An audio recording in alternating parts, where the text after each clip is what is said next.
Muito bem. Ok, pessoal, estamos começando mais um Encontro Padrão Ouro. Hoje vamos ter a palestra do Paulo Tadeu de Melo Lourenção. Vou fazer a apresentação do Lourenção. Ele é doutor em Ciências Aeroespaciais pelo INPE, em parceria com o DLR da Alemanha, em 1988. É mestre em Engenharia Aeronáutica pelo ITA, em 1981, tendo feito a graduação em 1977.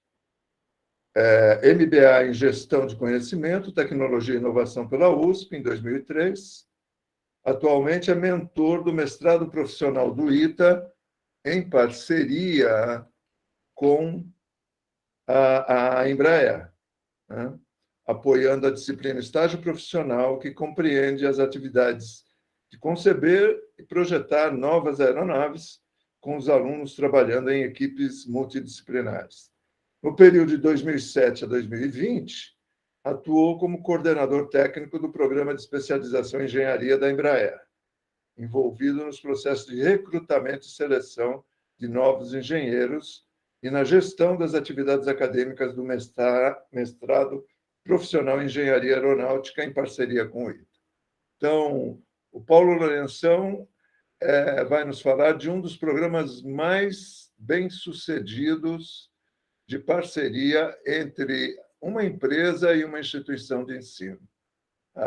Essa parceria Embraer-ITA vai nos revelar o grande sucesso, né, que a relação possível entre empresas e universidades. Vou passar, então, sem mais delongas, antes agradecendo a boa vontade do Lourenção em nos fazer a palestra, vou passar para o Paulo Lourenção. Com você. Obrigado, Paulo. É um prazer estar com vocês aqui. Essa apresentação, só queria fazer um disclaimer no começo. Atualmente eu sou aposentado do INSS, portanto eu posso falar o que eu quiser, desde que eu não fale alguma coisa que agrida as pessoas com quem eu estou falando. Então, não estou falando nem em nome do ITA, nem em nome da Embraer, embora meu coração, obviamente, esteja com as duas instituições, tá? Mas eu queria dizer que eu estou usando também informações públicas, tanto da época que eu trabalhei lá, de 88 até 2020, como dos sites do ITA, etc. Tá? Uma última coisa importante,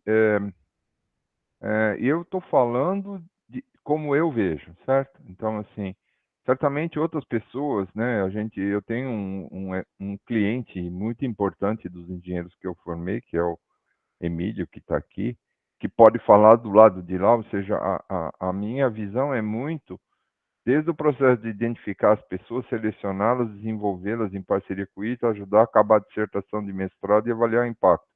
Esse vai ser o foco, tá bom? Então, eu agradeço a atenção de quem puder ficar e me coloco à disposição no final para perguntas.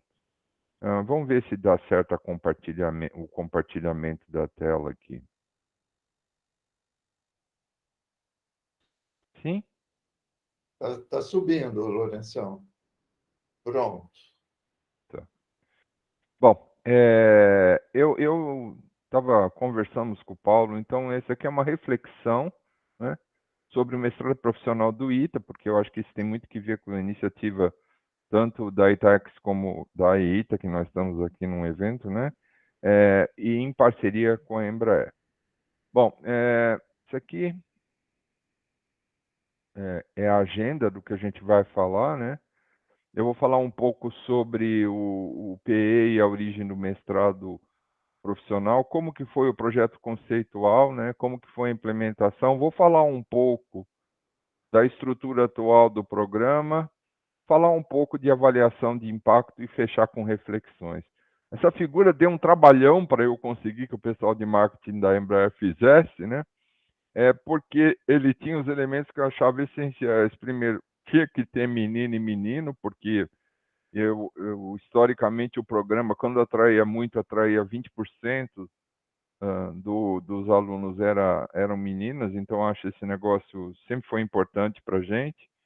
Eu vou comentar isso. E a coisa da transição aqui do CAD para o avião real, né? Isso é uma figura realmente que significou muito para a gente. Pena que o pessoal de marketing depois mudou o foco. Bom, vamos continuando aqui, então. Esse sou eu, né? Eu entrei no ITA em 73, eu já era piloto, tinha desistido de ser piloto comercial, bom, fiz aeronáutica, a maior parte de vocês estavam no último ano, né? Quando eu entrei.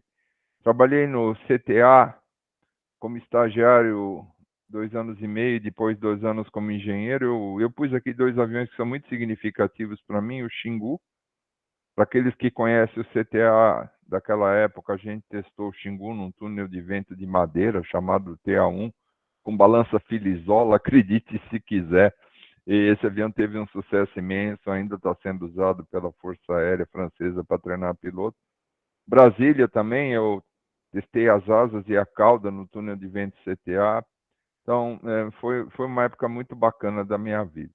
Aí eu subi na vida, fui trabalhar no INPE, foi quando eu acabei meu mestrado. Eu tive a honra de trabalhar no sistema de altitude do primeiro satélite brasileiro, o SCD-1.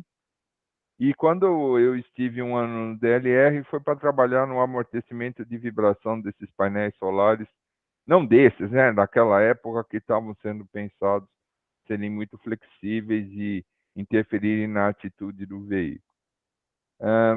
Em 86 eu fui trabalhar na Vibras, trabalhava com o software da diretora, mas o que me diverti mais foi ensaio em voo, a gente soltava os foguetes, rastreava. Para quem trabalha com ensaio em voo, você se imagina o que é ter uma medição de pressão na câmara de combustão e um acelerômetro, e você tentar, a partir desses 2 sensores, imaginar o que está acontecendo, além do radar de rastreio da trajetória. Foi muito bacana. No final de 88, eu fui trabalhar na Embraer e vi o desenvolvimento de várias aeronaves que estão aqui.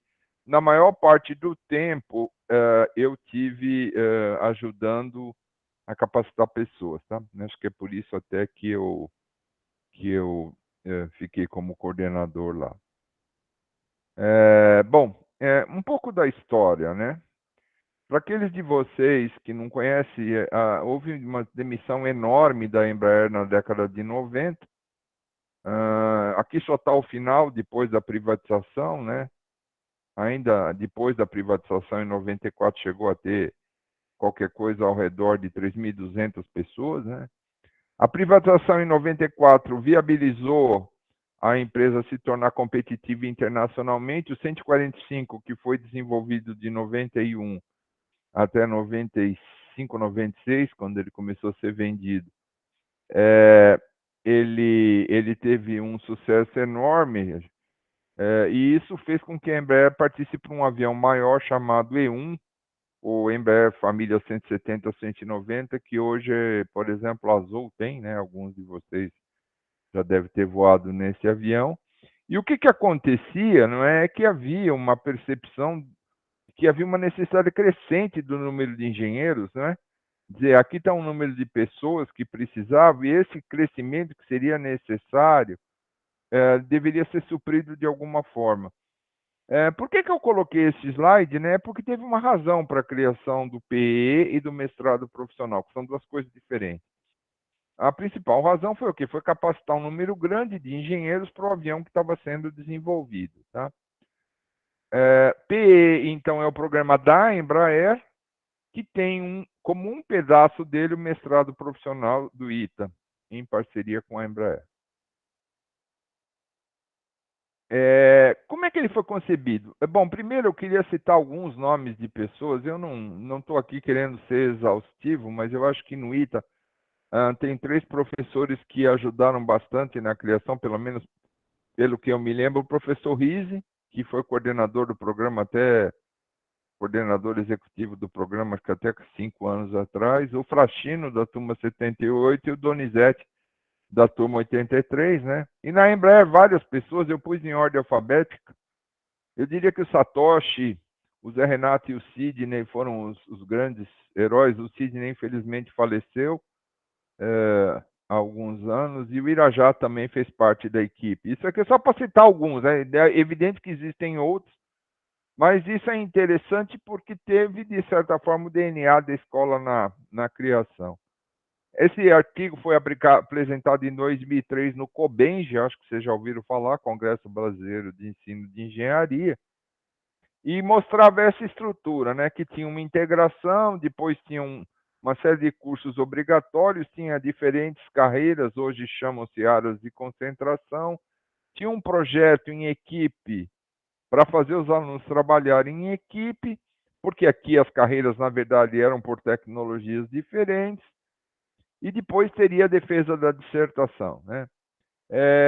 Caracteriza-se como diferente na época, não é? E eu acho que isso, eu recebi várias vezes visitantes internacionais que reconheceram o quão diferente é essa fase de projeto, onde os alunos em equipes, né, sendo mentorados por vários professores do ITA e vários engenheiros da Embraer e aposentados e alguns orientadores do ITA também fazem o projeto de um avião.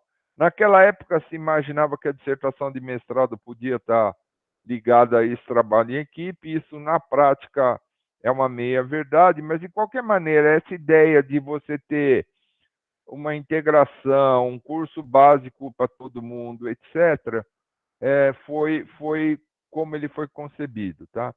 Eu sugiro para vocês, só para ajudar no final, que vocês possam ir escrevendo perguntas aí no chat da reunião, tá ok? Porque isso pode me ajudar no final a responder algumas questões que vão aparecendo. Essa aqui é a implementação, é a visão agora do Sidney. Eu peguei uma apresentação que ele fez em 2006, onde aparece o objetivo, né?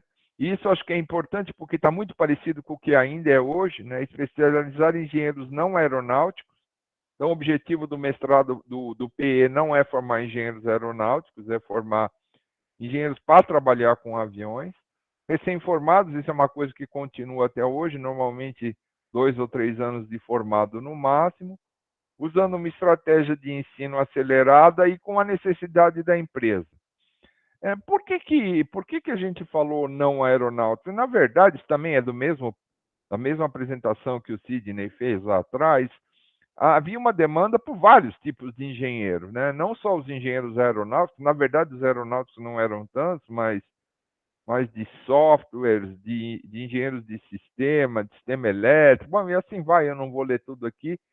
E a parte do ITA, desculpe, a parte da Embraer, chamado PE, oferecia uma série de disciplinas que não contavam crédito, mas eram muito importantes para capacitar os engenheiros para trabalharem nela, né? Então, metalização, safety assessment, fly-by-wire, bom, e uma série de outros, eu não vou ler todos aqui, mas o importante é que o que você está vendo nessa figura é aquela estrutura como estava naquela época, onde tinha uma fase fundamental no primeiro semestre, isso continua assim 16 anos depois. Naquela época existiam duas carreiras, duas áreas de concentração, hoje existem 4.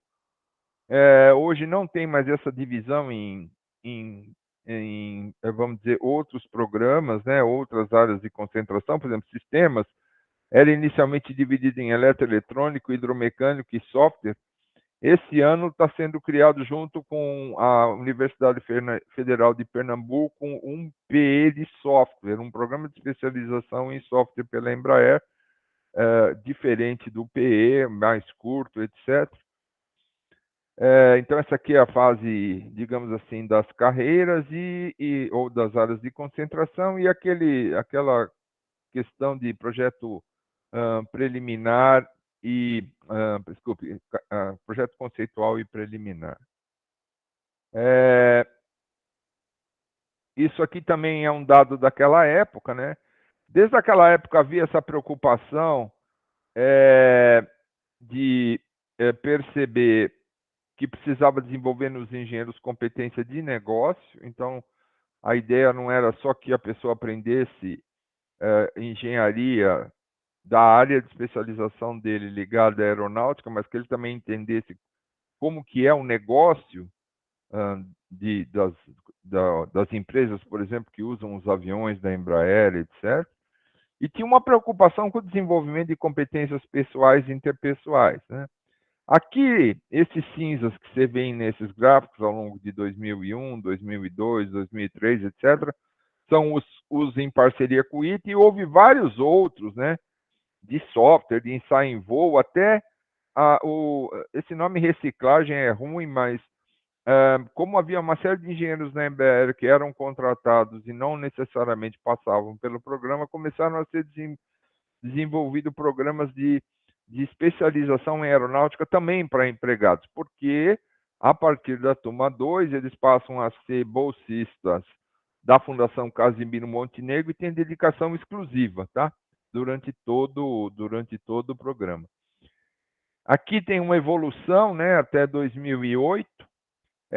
Vocês viram que as primeiras turmas eram bem grandes, porque tinha uma carência enorme de engenheiros, e depois elas baixaram o número e, digamos, hoje em dia está entre 30 e 40. O que eu queria chamar a atenção de vocês é que só uma reflexão para vocês que são nossos colegas do ITA, se o ITA formava da ordem de 100 engenheiros por ano, a gente chegava a ter, por exemplo, como aqui em 2006, né, duas turmas do PE em paralelo com 80 pessoas.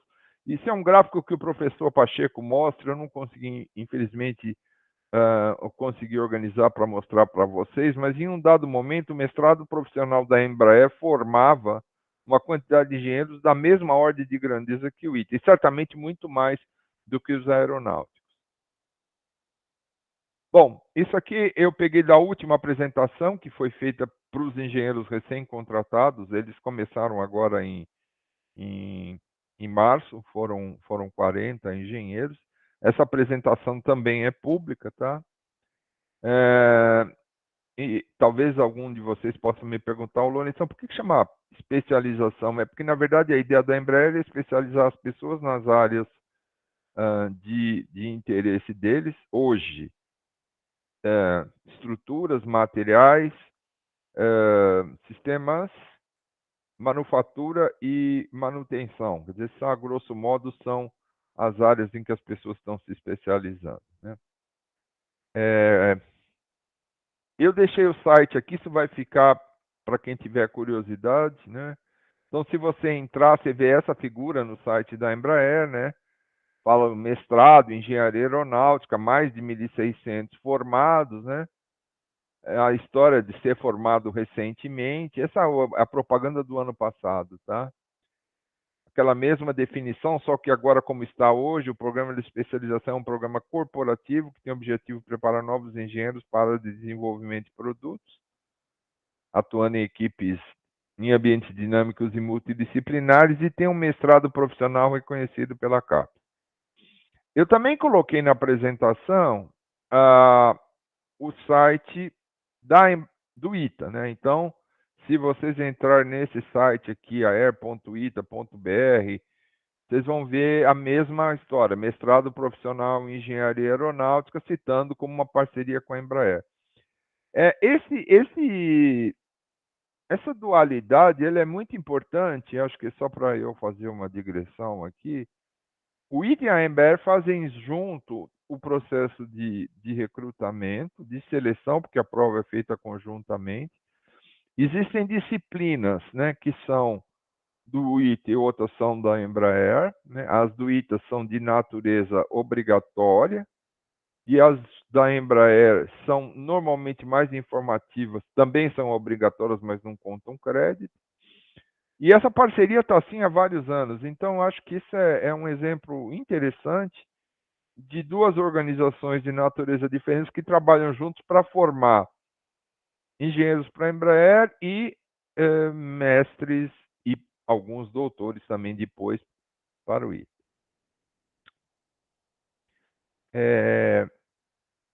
Na apresentação, então, vem essa apresentação ela conta a mesma história, né? Quer dizer, a parceria em 2002 para criar o mestrado profissional por causa da demanda de pessoas para trabalhar nos aviões.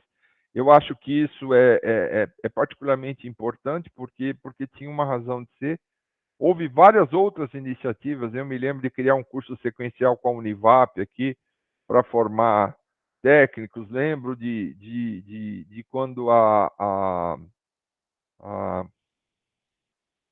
o Paula Souza veio discutir com a gente a criação de cursos também na área de manutenção, dos primeiros que se estabeleceram aqui. Então, resumindo, foi todo um esforço orquestrado para capacitar pessoas para trabalhar no projeto. Estou falando mais os de nível superior. Tá? Desde lá, foram feitos vários aviões, não é? Eu acho isso particularmente... eu pus esse slide porque dá muito orgulho para a gente ver a quantidade de aviões que foram feitos e que, de certa forma, justificam a necessidade constante de capacitar pessoas para trabalhar neles. Outra coisa também é que não necessariamente os aviões que são desenhados lá durante a fase 3 viram aviões de verdade, mas uma série de competências que foram desenvolvidas pelos engenheiros certamente ajudaram a fazer os aviões. Então, me lembro de turmas que tinham um foco muito grande em cargueiros, outras turmas, como atualmente está sendo feito muita ênfase em avião executivo e assim por diante, tá?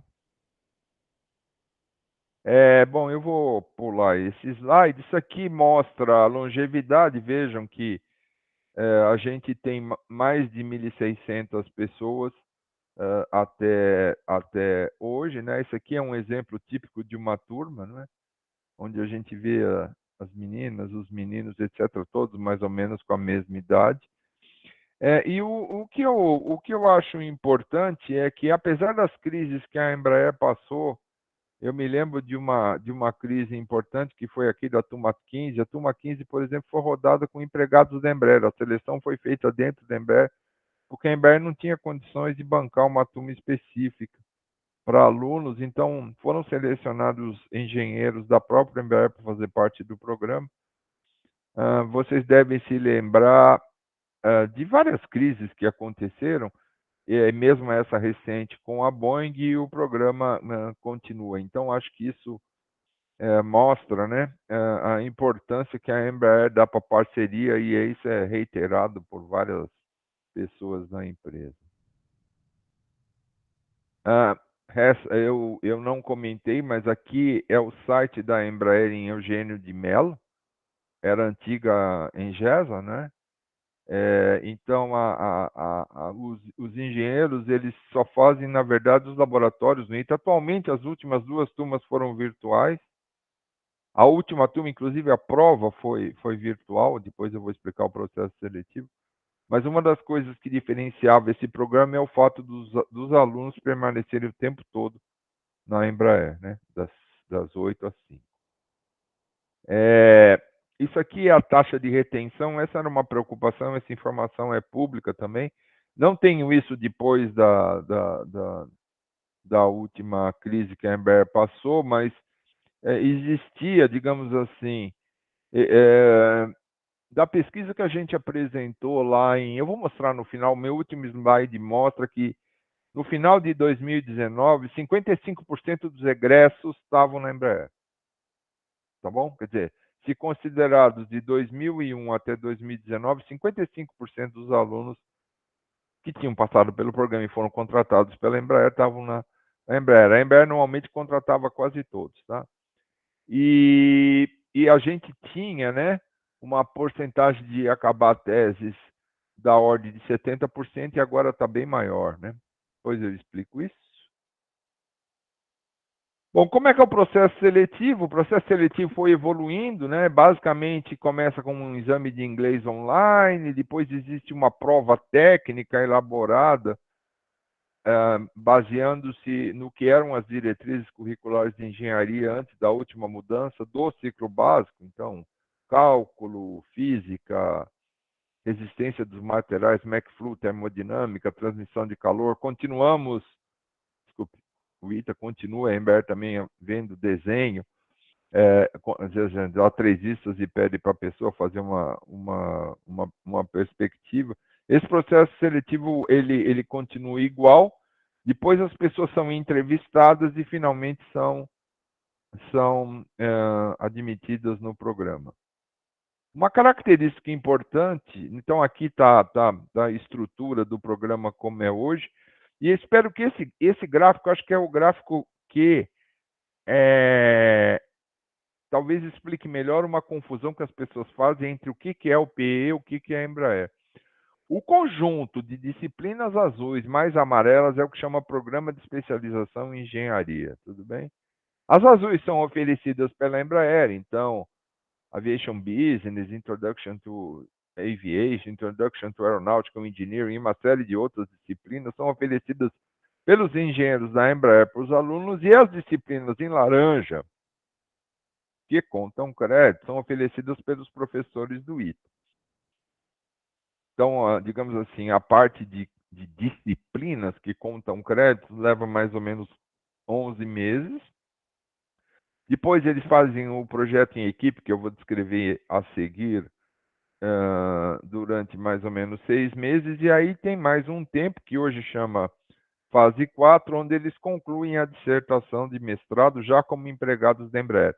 Importante ressaltar que eles viram empregados da Embraer aqui, quando eles acabam o projeto. Ou seja, desde o primeiro dia até aqui, ou seja, durante esses 17, 18 meses, 1 ano e meio, eles são bolsistas da fundação, além da bolsa, que é superior à bolsa da FAPESP, existe uma série de outras coisas, como auxílio saúde, quando era presencial tinha refeição, transporte, etc. Né? Esse gráfico mostra uma coisa interessante. Isso aqui é uma turma, não é? E aqui vocês veem os mentores. Quem são mentores? São um grupo de especialistas da Embraer ou aposentados, né? Que ajudam nas várias tecnologias. Então, deixa eu só dar um exemplo. O Kiesi, que alguns de vocês devem conhecer, é um dos nossos mentores, aposentado há vários anos da Embraer, era diretor de inteligência de mercado da aviação comercial. Décio Pulim, que algum de vocês talvez conheçam, de aeronáutica, trabalhou na Embraer há vários anos, também é aposentado. Rodrigo Paulo de la Fuente trabalhou em sistemas da Embraer, também é aposentado. Você tem uma série de engenheiros que ainda trabalham na Embraer, como o Otto Rezende, o Tedeschi, bom, eu podia citar vários outros aqui, mas o que tem de interessante é que aqui começam a ter como mentores egressos do programa, tá? Então, esse menino aqui, ele foi, provavelmente quem conhece o design lembra dele, ele é eu não lembro o nome dele, mas é um grande entusiasta, né? O Ierco também, a, a, a a Flávia Renata, hoje, ela é VP da IVE. Se vocês olharem na foto lá, quando aparece o lançamento, o IPO da IVE, da fábrica do Ivitol, lá na Bolsa de Valores de Nova York, ela está lá, né? A Carla fez mestrado em desenvolvimento de produto. O Roberto fez mestrado também, foi da turma 8. Bom, eu não vou citar, mas aqui existe um overlap interessante e essa reflexão eu acho bacana. O fato da gente poder pegar pessoas recém-aposentadas, colocar com empregados da Embraer, colocar com egressos do programa para capacitar as futuras gerações. Isso é muito bacana e acho que faz com que crie uma continuidade da cultura. Tá? Acho que esse é um diferencial do programa.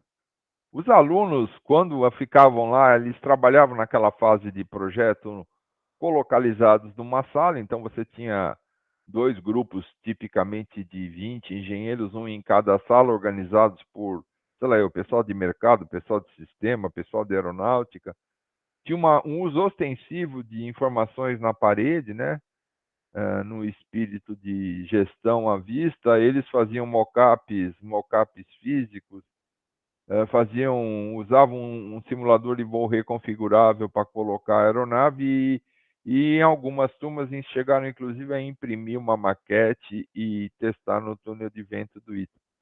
Isso é muito interessante porque fazia muito uma aproximação entre os alunos, tá?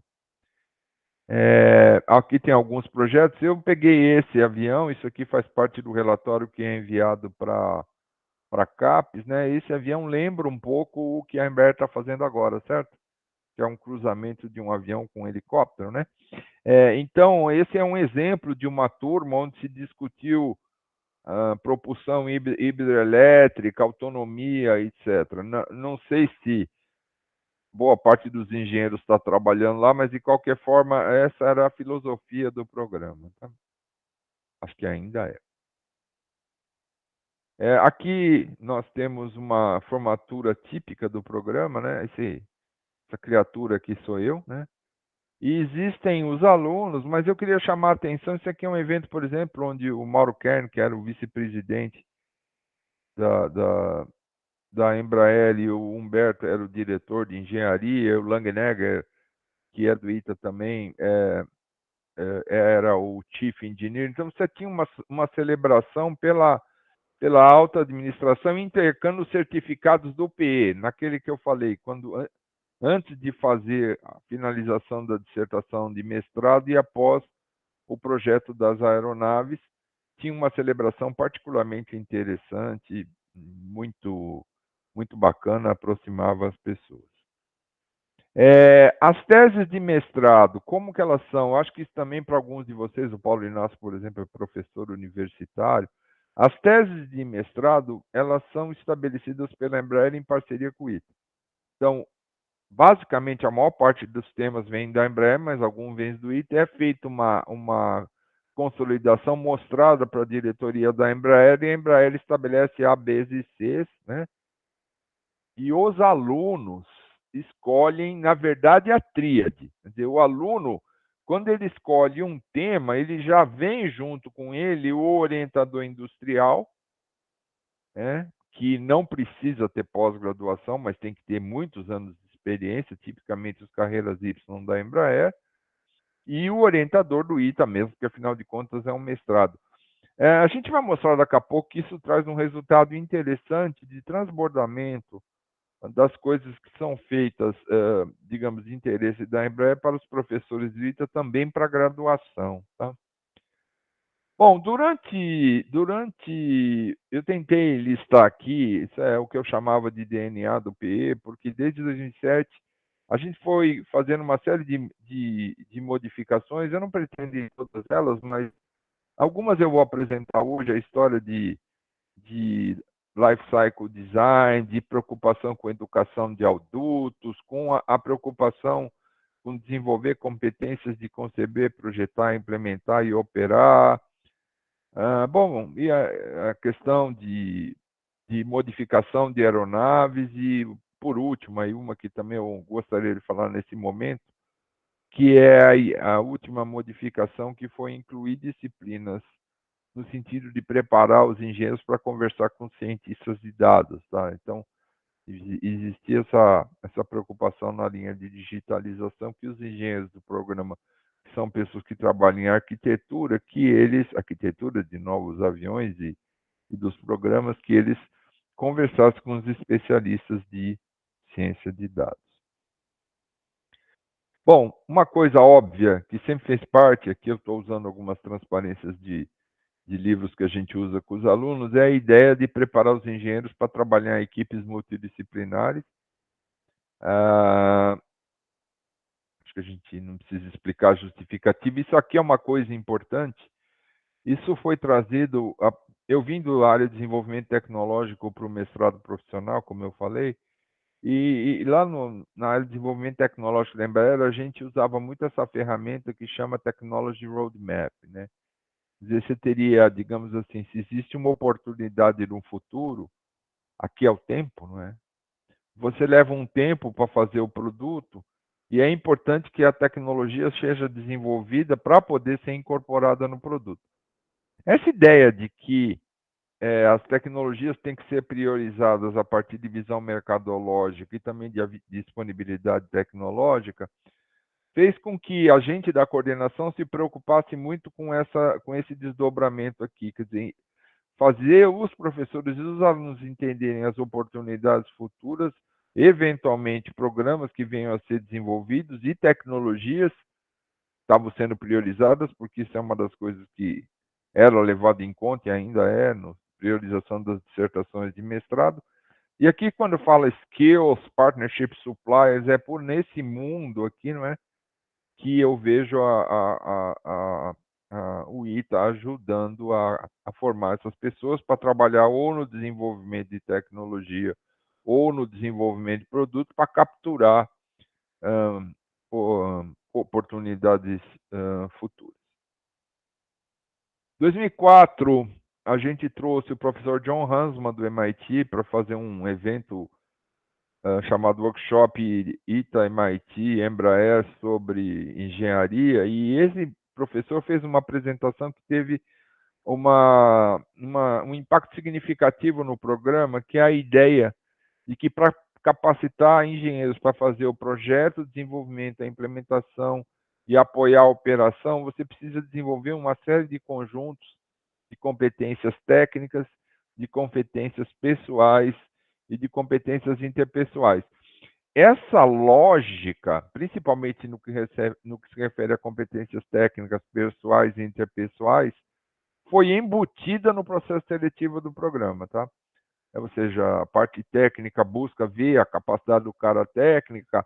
As entrevistas, as pessoas ficavam o dia inteiro na Embraer, então tinham partes individuais, partes em trabalho em equipe, e normalmente na avaliação das equipes tinha o futuro gestor, a coordenação do programa, o RH e eventualmente até os egressos. A gente começou a usar os egressos no processo seletivo por entender que os egressos eram capazes de ajudar a separar aqueles futuros alunos que pareciam mais com pessoas que iam, como eu falava lá, curtir as nossas piadas, gostar das músicas que a gente tocava, certo? Por causa da ideia de manter a cultura. Eu vou pular esse slide, também vou pular esse. Eu acho que uma outra coisa que teve um impacto interessante foi em 2011, a Embraer começou a se preocupar com uma ideia chamada desenvolvimento de produto enxuto. E a gente trouxe um professor de Michigan, não sei se vocês conhecem um livro, mas eu gosto muito, chama Toyota Way. Esse professor, ele tinha feito doutorado com o Leiker lá na área de sistema de Toyota, e ele trouxe o sistema Toyota de desenvolvimento de produto para a gente ver o que aplicava no programa. Tá? Eu não vou ler todos, mas alguma influência grande teve, por exemplo, no projeto das salas, né? Então, as salas, elas passaram a ter algumas coisas como construção de modelos, né? Os alunos começaram a usar o chão para desenhar. As salas que eu falo são as salas onde eles ficavam, tá? Salas de aulas grandes, com desenhos da planta, da fuselagem, ou na parede fazer a seção transversal e construir com papelão. As pessoas começaram a representar fisicamente o produto que estavam desenvolvendo, além de fazer uso ostensivo das paredes para justificar os racionais das decisões, né? E outras ideias muito bacanas. Uma delas é o que a gente chama de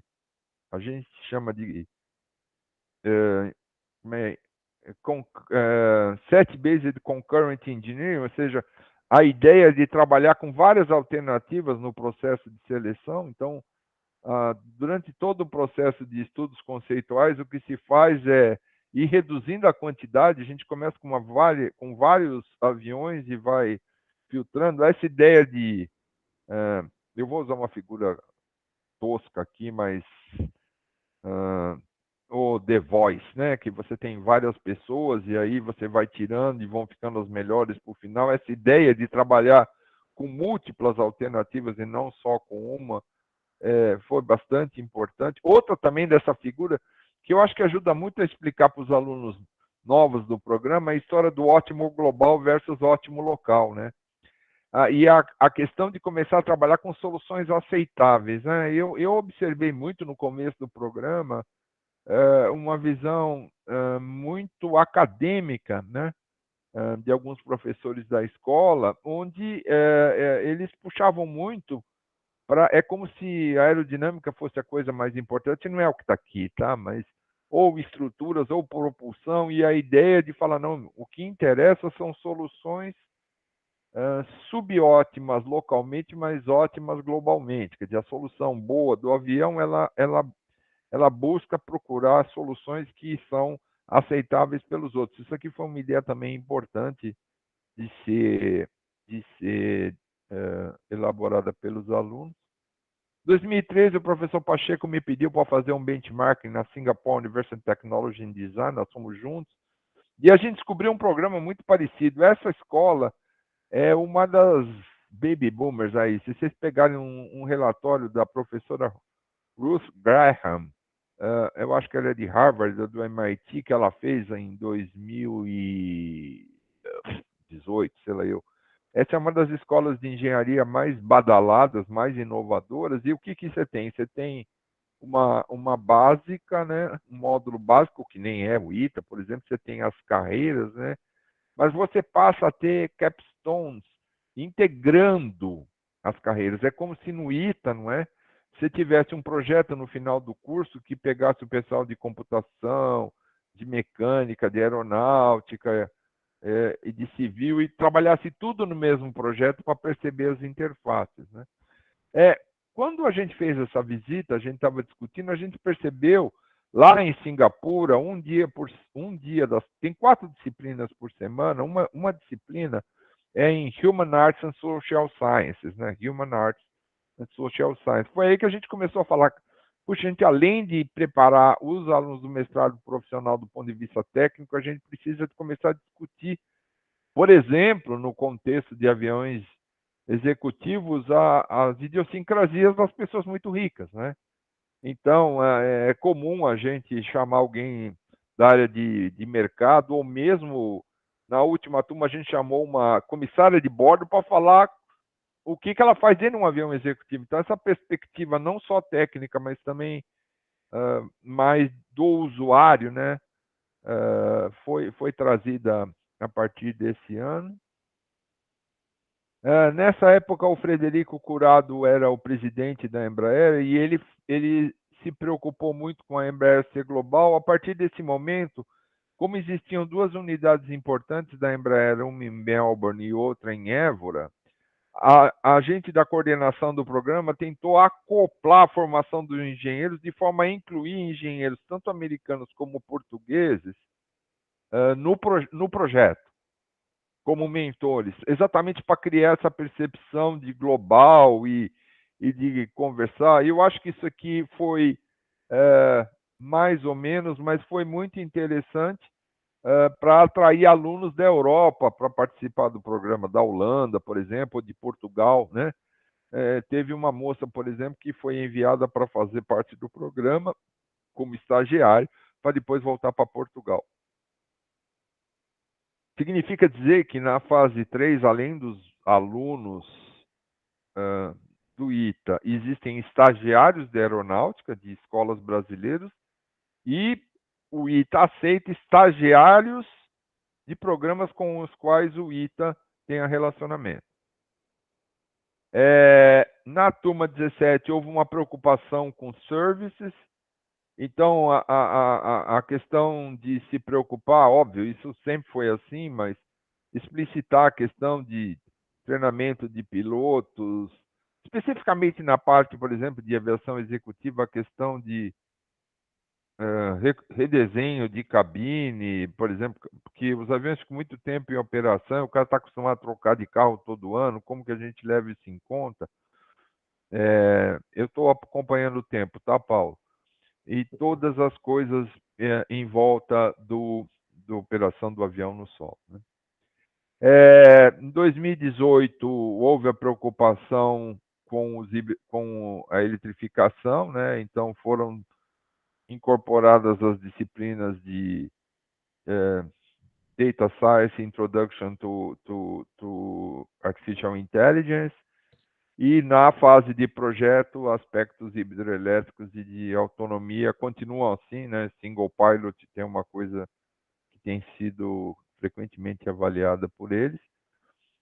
Houve um ano em que a Embraer queria que a gente foi em 2019 que fosse começar a preparar engenheiros para fazer modificação, porque modificação é uma coisa importante também, nesse caso, o avião que foi estudado foi pegar as asas desse avião e fazer um avião cargueiro. Foi um exercício bem interessante.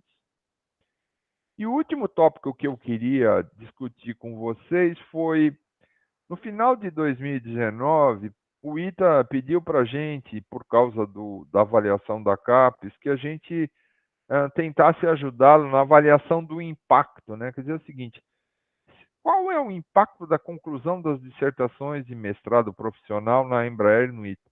E por que isso é falado? Porque o mestrado profissional tinha muita preocupação com patente, com coisas desse tipo, e é óbvio que quando você tem centenas de engenheiros trabalhando num avião, é difícil explicitar a contribuição de cada um. Então, como que isso foi feito, né?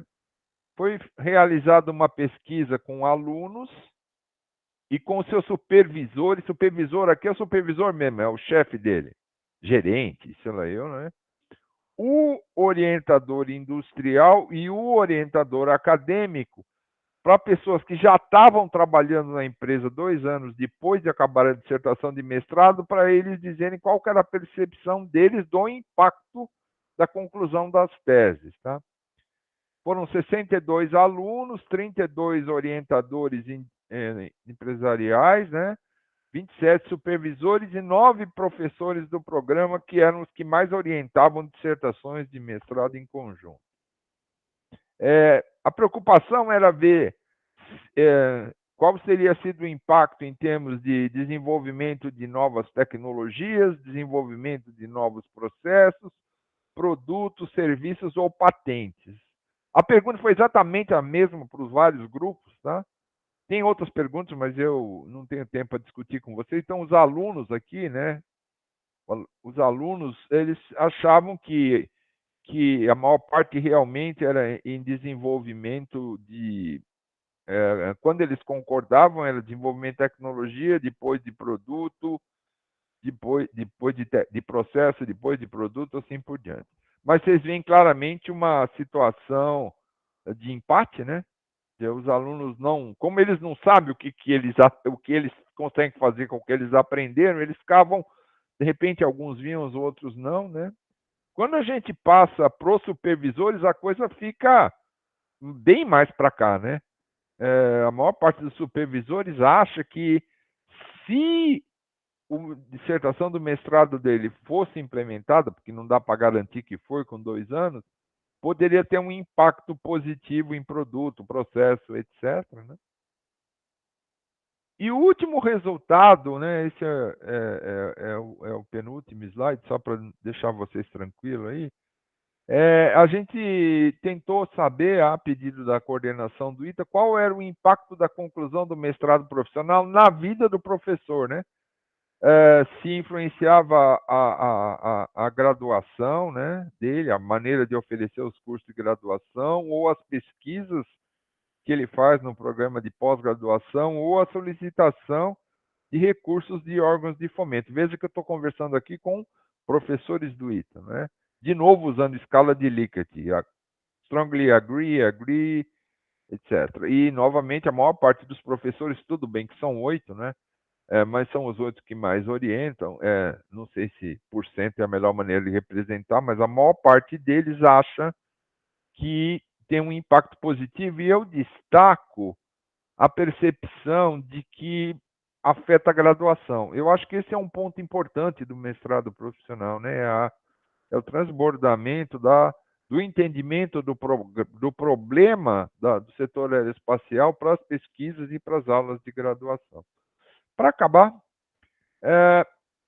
nessa visita que a gente fez à presidência da CAPES, foi o vice-presidente da Embraer na época, foi o reitor do ITA, eu fiz parte da comitiva, e a gente foi dizer o seguinte, olha, 55%, isso é final de 2019, tá? 55% dos egressos trabalham na Embraer. Então, óbvio que o impacto da formação dos engenheiros se dá através do que essas pessoas fazem na Embraer. E tirando um retrato em um dado período, certo? Quando teve o pico lá, 34% das pessoas que trabalharam no KC eram egressas do programa, 25% do Praetor e 33% do E2. Né? Isso, a grosso modo, vai um terço da população que está desenvolvendo um avião passou pelo programa. Né? Eu acho que esse é o resultado mais importante do programa, porque isso aqui implica geração de emprego, renda, domínio tecnológico, etc. Eu passei 2 minutos, tá, Paulo? Você me desculpe, mas Tá eu acho que ótimo. tá legal. Não, tá excelente. Obrigado, Lourenção. Ok. Olha, excelente a tua apresentação. Ela nos deu uma ideia bastante ampla do programa de cooperação, né, entre Embraer e ITA. Mostrou, e você fez várias reflexões importantes. Eu vou expandir um pouquinho mais a questão, Lourenção, porque eu vejo uma grande capacidade de inovação na Embraer, provavelmente muito devida a toda essa metodologia de interação dos estudantes com os profissionais da empresa, com os engenheiros, e, e que esse é quase um project-based learning, né? Do que é o programa que hoje se fala que os médicos já usavam, né? As escolas de medicina já usavam, e as escolas de engenharia começam a se preocupar mais intensamente em aplicar. E o Aham. caso da Embraer mostra claramente que essa metodologia vem sendo aplicada, né? Vem sendo aplicada com muito sucesso, com grande sucesso para a engenharia brasileira. Se a gente pensar nas empresas brasileiras bem-sucedidas, devido à sua engenharia, a Embraer é o melhor exemplo, certamente. Mas eu queria falar do o que agora vai acontecer com a EV, né? A EV, né? Que é Uhum. vamos dizer, a nova empresa nascida da Embraer, que deve ser parceira no interior da Embraer, que está desenvolvendo o carro elétrico de propulsão, né, que é mais ou menos um avião misturado com um helicóptero, né, como a Uhum. gente e elétrico. Né? Uhum. E ele já encontra-se numa fase bem adiantada, né? Como é que fica a formação para o pessoal que está trabalhando na EV? Porque deve ampliar os problemas, né? Por exemplo, tráfego, a questão de tráfego aéreo, planejamento de voo,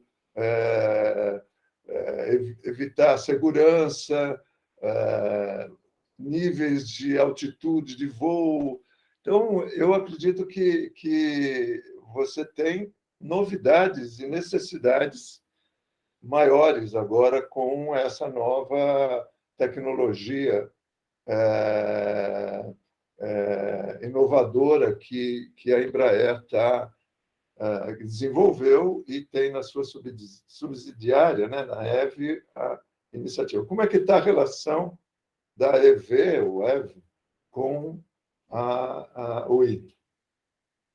Bom, essa pergunta acho que tinha que fazer para a Embraer, mas eu posso falar o que a gente fez enquanto estava lá, né? A gente conduziu exatamente uma pesquisa com um aluno de Singapura nesse sentido, era o TG dele lá em Singapura, você entendeu? E daí a gente foi conversando, o Emílio talvez possa me ajudar na resposta, mas o que eu observei? Tem algumas coisas que não mudam muito. Por exemplo, quando a gente estava falando de manufatura, materiais compostos, digamos assim, não tinha grandes mudanças, mas algumas coisas têm bastante mudança, especificamente a parte de autonomia, porque autonomia implica o uso de um monte de sensores, né? Eu recomendaria, viu, Paulo, para as pessoas, antes de passar a palavra para o Emílio, se ele quiser falar, tem duas coisas que tem no site da Embraer, para as pessoas que estão aqui, que eu recomendo. Um chama Flight Path 2030, eu acho, que é onde é descrito, junto com a Harris, como que a Embraer vê o espaço aéreo, ok? Porque a preocupação da época que eu trabalhava lá era você tinha os aviões, né? Você tinha os eVTOL aqui, você tinha os aviõezinhos da Amazon aqui embaixo. Então, como é que você faz isso tudo funcionar, né? Eu acho que esse é um ponto importante. O outro é a questão do bom, eu vou agora falar a minha opinião, tá, Emílio? Eu estou olhando de fora, mas uma das coisas quando eu vi o projeto com a Uber eram os tais dos vertiports, lá, quer dizer o seguinte, você tem que integrar o sistema de transporte desses negócios com os outros, né? Então, você tem que integrar com o ônibus, com o carro, com o táxi, e esse negócio vai chegar lá e vai ter que fazer manutenção, eventualmente trocar a bateria, recarregar a bateria, certo? Então, essa coisa, ela vai implicar que as estações que integram o metrô com o ônibus, a gente vai ter que pensar como é que isso se integra, né? Saiu um outro documento recentemente, eu não tive a oportunidade de olhar, mas acho que é bem legal, que é o CONOPS, que é o conceito de operação. Isso saiu faz 2 ou 3 semanas. Conceito de operação dos aviõezinhos lá, dos objetos voadores, tá? O que eu posso falar é isso, eu não sei Tá. se mais alguém quiser falar. Eu falei do Emílio porque o Emílio ele estava mais como usuário do programa do que dentro do programa como eu. Então, deixa eu talvez fazer uns comentários, né? Bom, da apresentação do Lourenção, vocês viram como que ele facilitava a vida da gente lá no desenvolvimento, né? Eu passei 38 anos e meio na área de desenvolvimento de produtos. Isso significa de janeiro de 78, eu nunca saí mais, até 2016. Foram 38 anos e meio, né? E, então, da apresentação do Lourenção, né, do Paulo, vocês viram aquele crescimento. Aquele crescimento significava um crescimento da ordem de 350, em alguns anos, 450 engenheiros em um ano. Saímos de 3... Na época que nós fizemos o 145, nós éramos 750 pessoas, incluindo ensaios em voo e ensaios em solo. Quer dizer, toda a engenharia, 750 pessoas. E quando eu saí, na verdade, na época que eu estava como responsável da engenharia, nós estávamos beirando 4 mil e poucos engenheiros de várias modalidades, né, várias tecnologias. E no início do 170, nós tivemos que pegar Job Shopper a preço de ouro. A preço de ouro. Nós tínhamos 300, porque não tinha como tocar 4, 5 programas, às vezes até 6 programas simultâneos, né, que a Embraer desenvolvia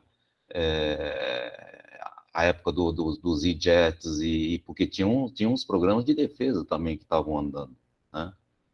Então, e depois, aí entrando um pouco na pergunta, né, nessa questão, a riqueza também do PE era a capacidade de atualizar a grade de ensino em função da necessidade, né? Então, o 170 foi uma loucura, a certificação do sistema fly-by-wire. Por quê? Porque o processo de certificação de software embarcado de alta responsabilidade segue processos muito complexos, DA178 Bravo, na época era Alpha, e ARP 4754. Então, o processo de desenvolvimento de software embarcado de alta responsabilidade, né, é que dá a segurança, né, do software, de ele não travar, não ter que fazer Alt-Ctrl Del, não ter código morto, e várias coisas. Então, e para vocês terem uma ideia, nós passamos por 4 auditorias de todas as agências de certificação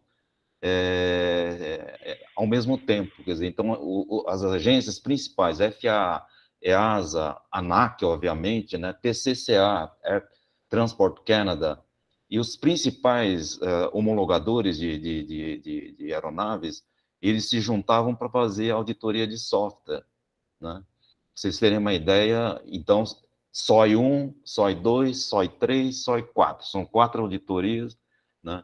Se não passar pela SOI 3, o avião nem pode voar, para vocês terem uma ideia da rigidez do processo. Esse aprendizado, o que nós fizemos? Primeiro, nós criamos um grupo para poder fazer esse desenvolvimento de software embarcado na Embraer, né? E foi um projeto de quase 15 anos, né? Orientado por um cara ex-Boeing, Dagfin, Kansas, e preparamos quase 40, 50 pessoas, engenheiros, e esse aprendizado, PE, né, multiplicou esse conhecimento. E assim por diante. Então, por exemplo, a gente está falando do eVTOL. O eVTOL é a mesma coisa. Nós fizemos uma live do Luiz Carlos Afonso com o Brigadeiro Piva, recentemente, coordenado pelo Invoz, e eu estou no Invoz, né? É uma organização sem fins lucrativos, criado pelo Osiris, né, a pedido dele, e fundado pelo Manuel, né?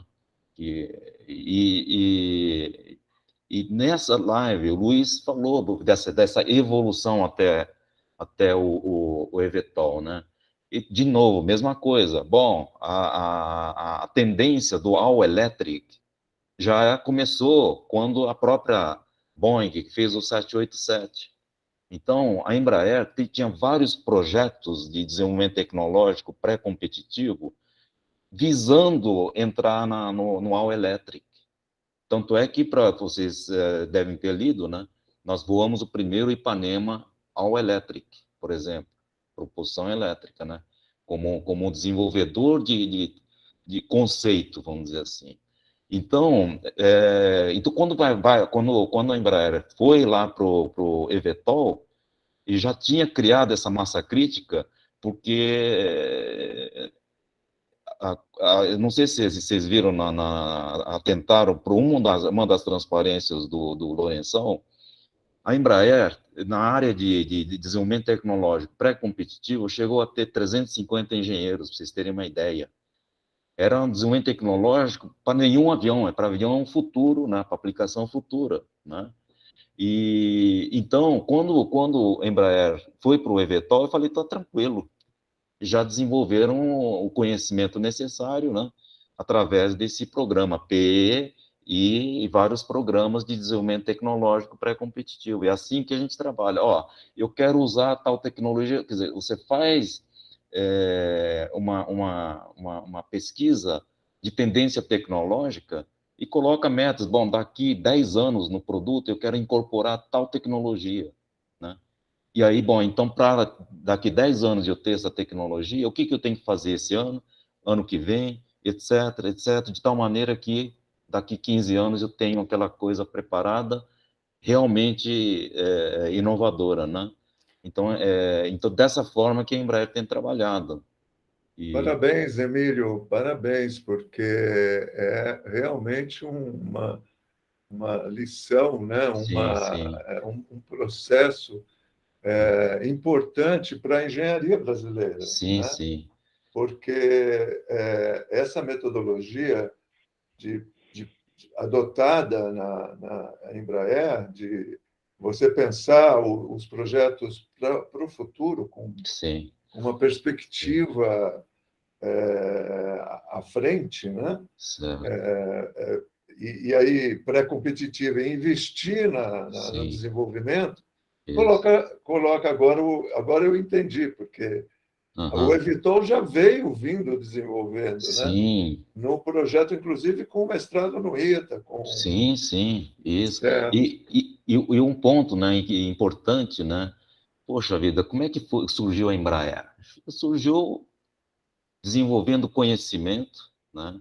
O Marechal Montenegro criou o ITA, desenvolveu o conhecimento, fundou depois o IPD, desenvolveu a competência, né, a tecnologia aplicada, né, são vários órgãos, né, vários centros de pesquisa do DCTA, hoje, na época era CTA, né, então, e o Lourenção, né, e junto com o ITA, continua, então, gerando esse conhecimento, seguindo a tendência tecnológica, e dando continuidade a essa geração de conhecimento e tecnologia.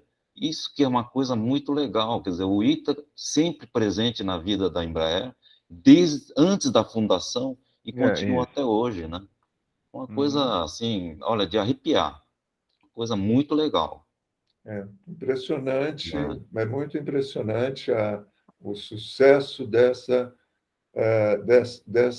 sequência, né? Sim, sim, dessa direção dada pelos fundadores, de certa maneira, do ITA e depois da É, Embraer, né? é, Dois marcos isso. importantes, com tanto o Marechal Casimiro Montenegro quanto o,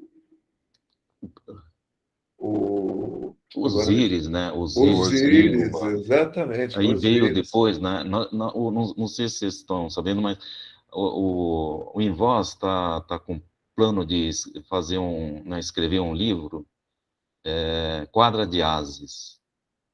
Quadra de Uhum. Ases, que a gente acha que foram aqueles maiores contribuintes, né, contribuidores do desenvolvimento da aviação brasileira, né?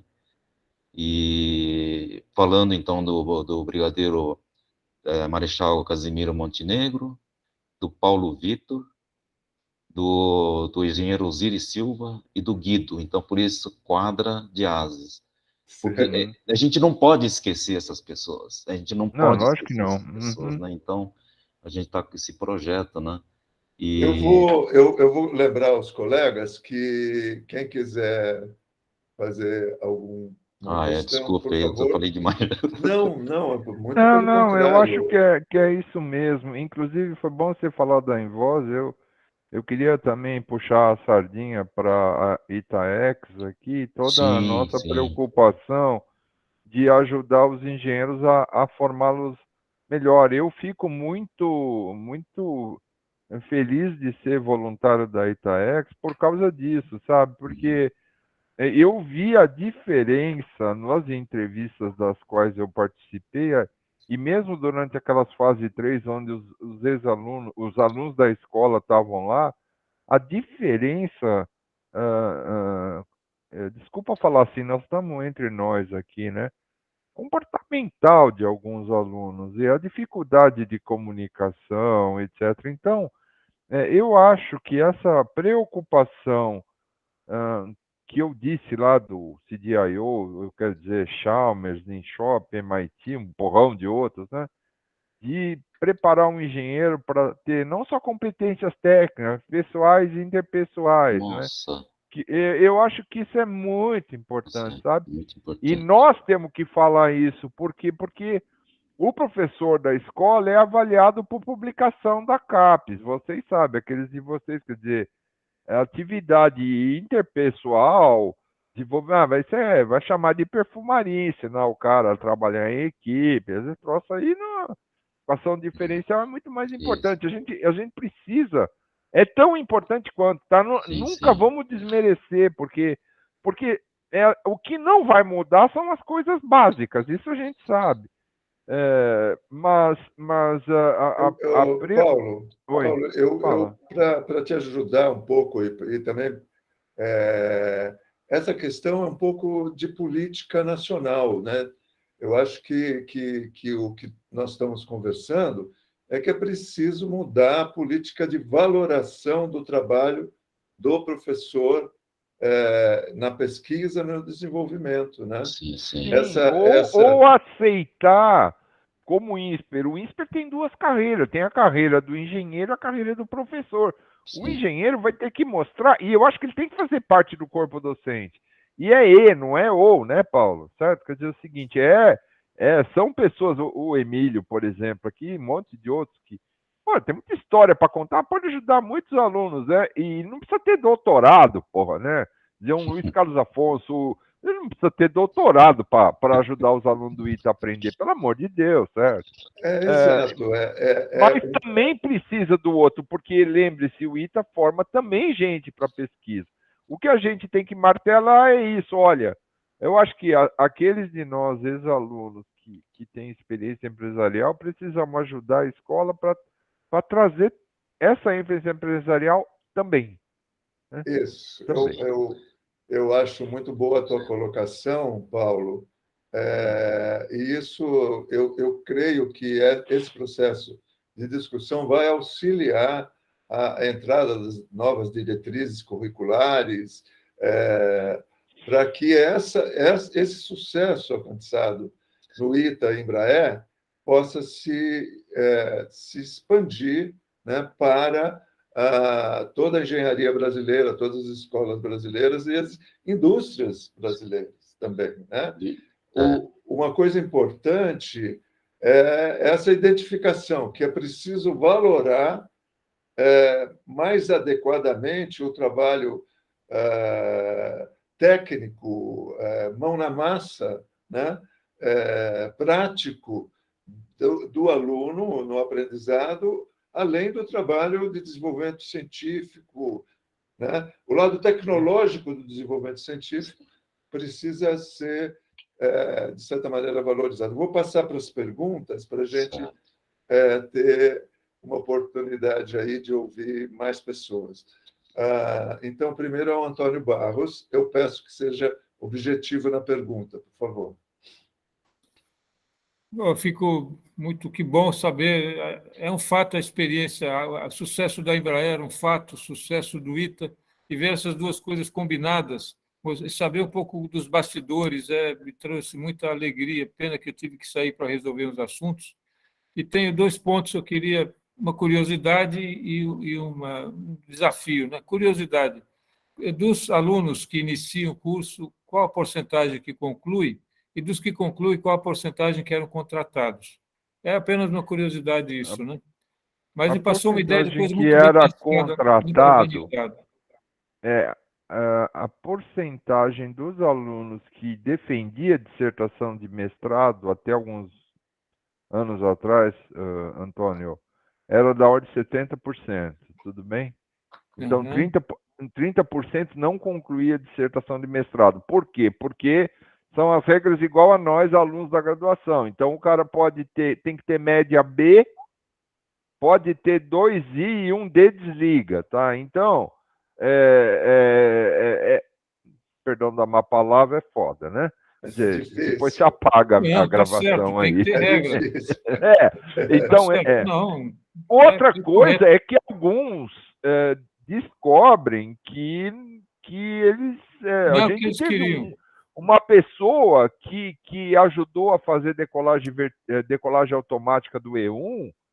Ele não acabou o mestrado, ele teve um papel importante, inclusive ganhou patente, você entendeu? Um egresso do programa. Então, se por um lado ele não foi um acadêmico, por outro lado ele foi um cara prático, até a ponto de eu ver ele recebendo a premiação de patente num evento interno da Embraer. Então, eu acho que Esse dado é muito importante, essa formação. Eu só queria assim concluir que tem assim, porque eu fiquei Conclua. entusiasmado com o que eu vi.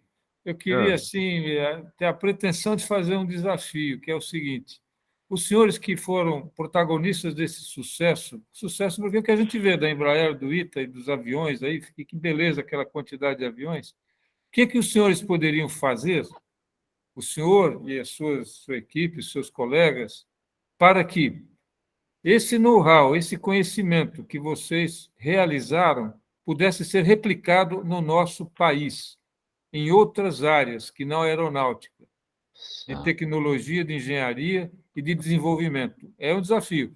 Vocês poderiam fazer alguma coisa? Por favor, façam. Se reúnam, o, montem um grupo e façam, por favor. vai A lá. pergunta, eu vou usar a resposta, dá licença, Emília, eu vou usar a resposta que o Pacheco deu para mim quando ele fez a apresentação, não sei se vocês lembram, e eu perguntei como que você faz para melhorar a educação em ciência e tecnologia no ensino básico, você entendeu? Quer dizer, ele falou, isso é uma pergunta de $1 milhão, né? Eu acho difícil de fazer, mas eu acho que existem algumas coisas importantes que acho que nós, de uma certa forma, estamos fazendo, e eu convido todos vocês a fazerem, que é a preocupação da valorização das carreiras em Science, Technology, Engineering e Math, STEM, você entende? Porque eu acho que a gente perde muita gente, inclusive muita menina, porque esse negócio de ciência, tecnologia parece coisa que não é para eles, né? Então eu acho que se a gente quiser fazer diferença do país, a gente tem que fazer antes, entende, Antônio? Eu acho que a gente tem que fazer no ensino fundamental para que o cara valorize a capacidade e não depois que o cara já está fazendo engenharia, acho que já de repente já é meio tarde, sabe? Perdão, acho que eu não me expliquei muito bem. Tem outros Aham. centros de excelência no Brasil, além do ITA. Tem a Poli, tem outras faculdades, e tem outras áreas de indústria, tem na área de energia, na área de Sim. tantas coisas assim que estão acontecendo, automotiva, e tem muitas oportunidades. Então, talvez ninguém teve a ideia, a competência de fazer o que os senhores fizeram na área aeronáutica e no ITA. Então, tem alguma coisa, uma metodologia que vocês usaram, que vocês realizaram esse sucesso. Talvez a experiência de vocês possa estimular outros, em outras áreas de energia, sei lá o quê, a replicar esse sucesso que os senhores alcançaram. Eu não expliquei muito bem, seria isso. Não, não, Ok. não. Tá, ok. Eu também. Eu não sei. A pergunta continua difícil, porque ela extrapola a competência e a nossa, mas todas as indicações que o ITA pode fazer, vem fazendo, inclusive a gravação, esse tipo de informação que vai se tornar pública no YouTube, vai poder chegar a mais pessoas e essas pessoas vão poder refletir sobre o que acontece no ITA e na Embraer. Vou passar agora a palavra para o Eduardo Gondim. Por favor, Eduardo. Tá, obrigado. Eu queria primeiro começar elogiando aí a palestra que o Lourenção fez, a coisa foi extremamente interessante e eu me senti entusiasmado no que eu vi, saber que isso aconteceu e tá, eu diria até que a gente pode associar muito do sucesso da Embraer a esse tipo de preocupação. E vou me associar a você na lembrança da Itaex. O Itaex é um esforço de ex-alunos do Sim. ITA para uma aproximação com os alunos, no sentido de aprimorar a formação deles usando a experiência de ex-alunos. Tá? Uhum. Então, eu acho que a participação na Itaex é uma coisa extremamente benéfica para o aperfeiçoamento da engenharia e tudo. Tá? A minha pergunta, aliás, são duas dúvidas também. Primeiro, é o seguinte: eu sei que a Petrobras tinha, em algum momento, um programa também de treinamento semelhante, tudo. Eu não sei quão paralelo é o programa que a Petrobras tem ou tinha em relação a esse da Embraer. Eu pergunto: existem outras empresas no Brasil que têm essa preocupação de fazer uma formação específica para suas necessidades, aproveitando a experiência de antigos profissionais? E a segunda dúvida é a seguinte: você conhece algum programa em alguma outra indústria aeronáutica no mundo inteiro que tenha essa característica de formação de gente específica, profissionais específicos para suas necessidades? Era basicamente isso. Paulo? Eu não conheci muito profundamente os outros programas, por exemplo, da Petrobras, tá? O Sidney, que foi o coordenador antes de mim, até lembro dele comentar, mas eu particularmente não sei. O que eu tenho participado, inclusive hoje, a pedido do ITA, não sei se você sabe que houve um programa de capacitação específico para Itaú, organizado pelo ITA na área de ciência de dados para formar pessoas, né? Então, eu imagino que o ITA deve ter outras iniciativas e, com certeza, outras escolas têm. O que eu acho que não tem, pelo menos que eu conheça, é uma parceria tão grande no processo de execução, tá? O que eu acho que tem de diferente do mestrado profissional do ITA em relação a outros mestrados ou outros programas que são patrocinados, é a questão de fazer junto com os professores. Pode ser que no SEMPES tenha coisa desse tipo, eu não sei se os alunos que fazem mestrado, óbvio que o SEMPES está dentro do fundão, então acho que é meio natural que no Rio isso aconteça. Na Poli eu sei, por exemplo, de alguns laboratórios interessantes, o Ocean com a Samsung, outro dia assisti uma palestra interessante do Eduardo Zancul sobre um investimento que a Ambev está fazendo, mas eu vejo sempre a preocupação em se aproximar da escola, mas deixar a formação mais por conta da escola mesmo. Essa é a minha percepção. Quem eu vi fazer um trabalho super interessante é a 3M, que influencia as escolas da região para formar professores e alunos para concorrer para a Feira de Ciência da Poli. Muito legal, tá? No sentido de capacitar os professores e premiar os alunos, ao contrário da Embraer, por exemplo, que fez o colégio dela, a 3M começou a ajudar as escolas lá da região lá ali na Anhanguera, perto de Campinas, tá? Então, eu acho que existem iniciativas, mas no Brasil, realmente eu não sei. Eu sei que a Siemens tem um muito legal no Chile, muito legal, de capacitação na área de Science, Technology, Engineering and Math, porque isso aí, de certa forma, foi uma preocupação da gente na MEI, tá? Na época que eu trabalhava na Embraer, eu fui nomeado pelo Mauro Kern, que era o vice-presidente, para participar junto com ele da MEI, que é o Movimento Empresarial para a Inovação da CNI, que tem atualmente o Luiz Carlos Afonso é o diretor, um grande incentivador, acho que é o diretor dessa iniciativa. Então, existem essas preocupações, mas em termos de escola, eu tenho certeza que existem outras, mas eu não sou capaz de falar. É muito, muito bom, Paulo. Eu queria lembrar que na UFRJ nasceu o programa de águas profundas, né? Mas, de qualquer maneira, igual a essa relação ITA e Embraer, me parece que não chega a tanto a relação da COP com a Petrobras, né? E a Petrobras estendeu o seu relacionamento com as universidades, mas também não manteve esse espírito que ITA e Embraer mantiveram, né?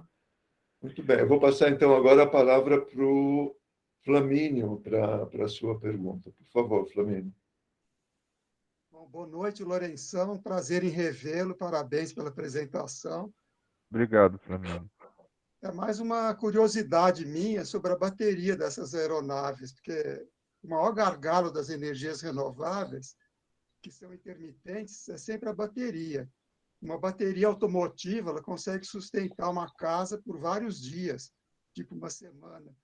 Então, essa das aeronaves deve ter uma capacidade até maior Eu queria saber se vocês têm alguma informação para compartilhar sobre as baterias. Obrigado. Obrigado, Flamínio. Eu não estou acompanhando isso, mas quando os alunos da Embraer fizeram aquele avião híbrido elétrico, a gente contou com o apoio de um professor muito interessante de Embry-Riddle chamado Pat Anderson. E ele trouxe vários dados. Naquela época, por quilo de bateria e quilo de querosene, acho que era, sei lá, 60 vezes mais energia. Então, não, é que eu acho que esse número tem que ser discutido um pouco, porque quando você está falando de aplicações urbanas, eu acho que a bateria ou aeroclube, ela vai aguentar o rojão, você entendeu?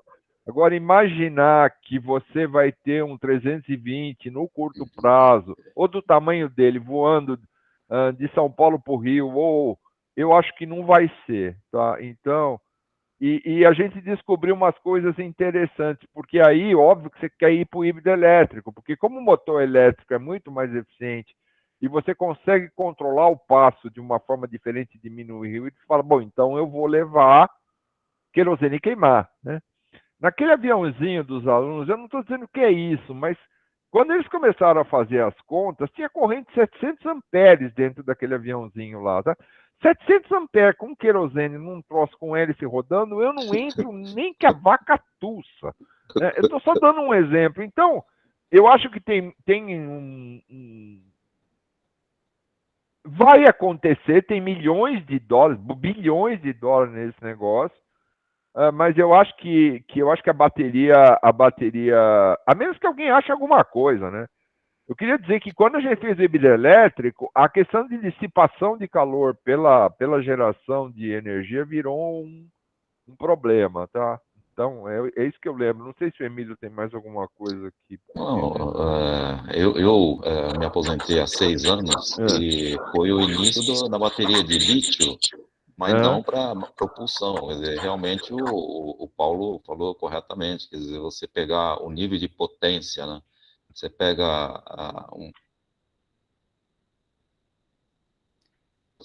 equivalente a 10 mil cavalos, quer dizer, 10 mil HP.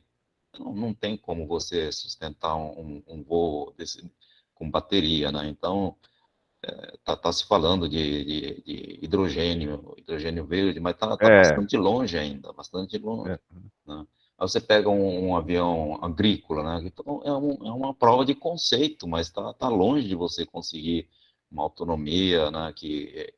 Aeroclube tá bom, 1 hora e meia, talvez você consegue mesmo, mas é isso aí. Eu sou da época do lítio, que mesmo assim, né? Era novidade na época que a gente usava a bateria de lítio, no caseiro a gente usa a bateria de lítio, altamente instável, então, pô, tanto é que o 787 teve explosões, etc, né? E aí o requisito apertou muito e chegou a tirar a vantagem do ganho que a bateria de lítio trazia, porque você tinha que fazer um cofre para aguentar a explosão dentro do avião, quer dizer, pô, realmente ele tinha eficiência de armazenamento muito, muito bom, só que aí tinha outros problemas que fazia perder maior parte desse ganho, né? Mas é isso. Ok, Emílio, Paulo, obrigado. Vou passar agora a palavra para o Agenor, de Toledo Fleury, o Fleury da minha turma. Fleury? No segundinho. Pronto. Bom, boa noite a todos. Uma boa noite especial para esse meu velho conhecido, amigo, meu irmão, chamado Paulo Tadeu Lourenção. Um abraço para o Emílio. Né? Eu quero fazer alguns comentários a respeito, vamos dizer, das discussões. Né? Eu acho que, talvez até em função do exemplo da Embraer, a gente está vendo hoje uma aproximação da indústria com a universidade que nunca houve. Né? Você está citando, o Lourenção citou, por exemplo, o caso aí da Ambev, né? Que, vamos dizer, tem coisas vamos dizer lá com a Poly, tá certo? A Samsung o grupo lá do Ocean, né? E o problema é basicamente o seguinte: a Petrobras, quando aconteceu a crise Lava Jato, tá certo? Esse absurdo pelo qual a gente passou, tá certo? Ela cortou todos os programas. Sim. De P&D, inclusive, tá certo? Os cursos de formação, né? Os projetos, inclusive, o pessoal ficou pendurado na brocha, literalmente, né? Por conta vamos dizer, das mudanças que aconteceram quando a Graça Foster tomou posse lá, tá certo? O outro aspecto, vamos dizer, acho que importante nisso aí, tá certo, é que foi talvez 15 anos atrás, por aí, foi criado o mestrado profissional, né? Que, vamos dizer, a Embraer rapidamente, vamos dizer, abraçou com esse programa com o ITA, que é fenomenal, né? E a filosofia, tá certo, vamos dizer, do mestrado profissional era que isso aí servisse como uma reciclagem, um aperfeiçoamento para os engenheiros das diversas fábricas que usam tecnologias, tá certo? As indústrias deveriam apresentar os projetos, tá certo, para que fossem desenvolvidos e financiar o estudo dos selecionados que elas mandariam para esse programa. Então, nós implementamos no IPT, no final da década de 90, tá certo? Começo deste século, uma série de mestrados profissionais e nunca aconteceu isso, né? Tem acontecido, talvez, mais recentemente, sim, tá certo? Mas durante a maior parte do ponto em que eu participei fortemente do mestrado profissional lá no IPT, né? Os alunos vinham por vontade própria, tá certo? E desenvolviam projetos, tá certo, que provavelmente estariam na lista dos projetos de interesse dos pesquisadores, né? Ou seja, uma distorção, tá certo, daquilo para o qual ele foi criado. Então, havia muitas críticas que não passavam do mestrado acadêmico, era a mesma coisa, né? Ou seja, um desvio de função. Eu acho que isso aí está mudando, tá certo, lentamente, né? Hoje a gente tem várias empresas, tá certo, investindo na universidade, graças a Deus, tá certo, ainda mais em programas, em projetos com a graduação do que com a pós-graduação, né? Mas está, vamos dizer, lentamente nisso aí. E eu quero fazer uma reclamação com o PE, tá certo? Primeiro que eu perdi um monte de orientados para o PE, né? Embora o Lourenção reclame que a gente mandava, a Poli mandava muito pouca gente para lá, eu cansei de levar esse cidadão para falar lá para os alunos, né? Para a importância do PE. E segundo, tá certo, o sarrafo está lá em cima, né, no processo de seleção, né? Tanto que eu tinha um aluno excepcional esse ano que queria desesperadamente ir para esse programa e não conseguiu, tá? Então, forte abraço para você, para o Emílio, para o resto do pessoal, tá certo? Alguns comentários só que gostaria que eventualmente vocês comentassem também em cima. Ok. Paulo ou Emílio querem comentar o comentário do Fleury? Ou passamos para a próxima pergunta? Não, eu queria dizer que, especificamente, houve vários momentos em que a gente conseguiu bastante engenheiro interessante da Poli, principalmente das equipes do Aerodesign, tá, Genor? Sim. Com uma presença significativa hoje ainda, até onde eu sei, na Embraer. Então, agora, com relação ao processo seletivo, essa é uma das coisas. A gente. Não tem jeito. Bom, o que eu acho importante é a gente ficar sempre pensando na causa, sabe, Agenor? A gente que foi junto naquele centro de treinamento, lembra que o Atair contratou a gente para fazer o parque tecnológico lá, que nunca foi para frente, mas, bom, por uma série de razões, mas eu acho que eu queria aproveitar o que você falar para falar da causa. Eu acho que a gente em aeroespaço tem uma causa. Quando a gente chegou e falou, alguém falou, não, vamos ser. É mais ou menos a mesma causa da Petrobras, a mesma causa da Embrapa, você entende? Quer dizer, você fala assim, ó, nós vamos fazer isso aqui, e acho que, não sei por que, a gente não consegue mais ter essas aspirações, sabe? De falar, não, olha, nós vamos fazer diferença em alguma coisa no futuro. Então, o que está acontecendo é que a gente, digamos, tem conseguido atrair pessoas lá para o mestrado por causa que a Embraer é um grande empregador e as pessoas vêm de outros estados, né? Uma das coisas, por exemplo, que sempre me chama a atenção é o caso do ITA, né? Você tem um monte de gente vindo de Fortaleza, né? Então, a gente consegue atrair pessoas mais pelo sonho do que acho, do que realmente pelos desafios. A gente precisaria ter outras coisas desse tipo. Por isso que eu volto lá no STEM, sabe? Eu acho que a gente tem que conseguir, nesse país, dizer que não é um país de advogado, né? Só, sabe? Porra, me enche o saco. Você pega canal de televisão, é só coisa muito difícil. Essa é um comentário que eu tinha feito com Só um o instante, gente, eu Paulo, preciso atender aqui.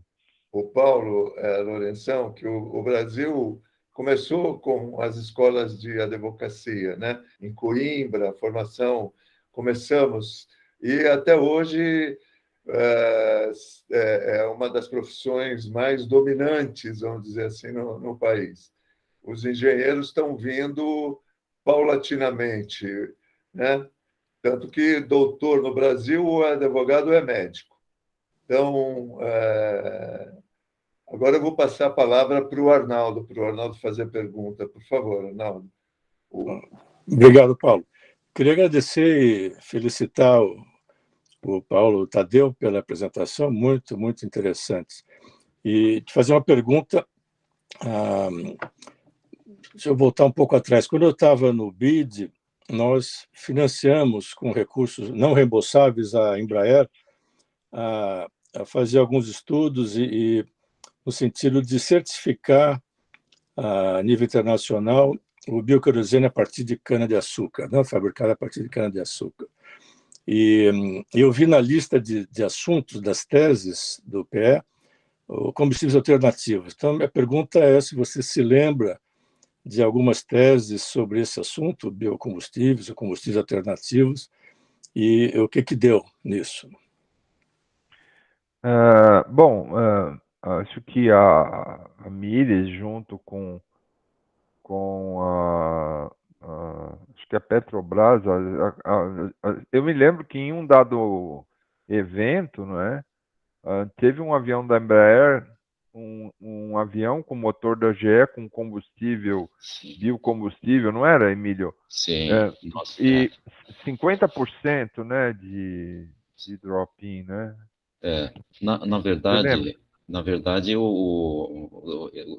esse laboratório da Mires é lá em Campinas, né? E eu não sei se eles chegaram a produzir na escala realmente industrial, mas nós, o que nós fizemos? Nós separamos os dois tanques, enchemos um tanque do 190, do Embraer 190, avião de 100 lugares, né? Um pouco mais. E fomos para o Rio, porque estava tendo uma semana, assim, semana do Eco, eu não lembro direito qual era o evento. Foi a Rio+20, eu também voei nesse avião. Rio+20, isso. Então, nós fizemos os vários testes com esse combustível, né? Esse combustível era drop-in, realmente. Ele tinha as mesmas características de fontes diferentes do bagaço de cana. E foi, né? Quer dizer, a Mires veio para o Brasil exatamente por isso, porque tinha matéria-prima que era o bagaço de cana que eles estavam interessados. E fizemos esse voo. O voo foi com sucesso, né? Fizemos todos os testes, obviamente, né? Antes de voar com ele, fizemos todos os testes, sistema de combustível, motor, etc., mas sem surpresas, e a gente fez esse voo, sim. Mas a pergunta era se alguma tese dentro do PF tratou desse assunto. Naquele site que eu coloquei, Arnaldo, você tem todas as dissertações que estão lá. Eu, particularmente, não me lembro, mas eu me lembro de uma pessoa que trabalhava em desenvolvimento tecnológico que conversava muito com os alunos. Eu não lembro o nome dele agora, acho que era Marcelo. Ele até, como DT, ele chegou a se envolver depois com bioquerosene, essas coisas. Então, digamos, esse assunto continuou quente no âmbito da Embraer, até onde eu saiba, tá? Mas em termos de mestrado profissional, eu não sou capaz, porque